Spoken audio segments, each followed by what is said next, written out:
Hello मित्रांनो, स्वागत आहे तुमचं आपल्या आणखीन एका नवीन ब्लॉगमध्ये. आता आज पेपर आहे माझा. पेपरला जायचं आहे, पण आणखीन उशीर आहे. 2:30 वाजता पेपर आहे आज, म्हणून आता घरी बसलेलो. कामं झाली ते आता जरा बाहेर गेलतो. आपल्याला गाय घ्यायची आहे, त्यामुळं गाय एक बघायला गेलतो. गाय आवडली. आता पप्पा आमचं आज येतील, त्यामुळं उद्या पप्पांना घेऊन जायचं आहे. उद्या पप्पांना आवडलं तर मग गाय घ्यायची. आता मका पण काढून झाली निम्मी, आणखीन थोडे राहिले.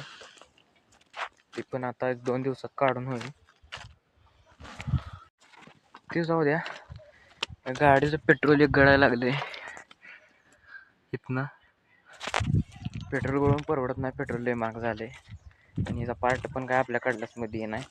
ते पार्ट गेल्यामुळे पेट्रोल गळायला लागले. तर बघू, तिला सांगायला नाही लागते वाटतं. त्याचं पण नीट करायला लागते आता पूर्ण. आपला आजचा ब्लॉग इथं संपतोय.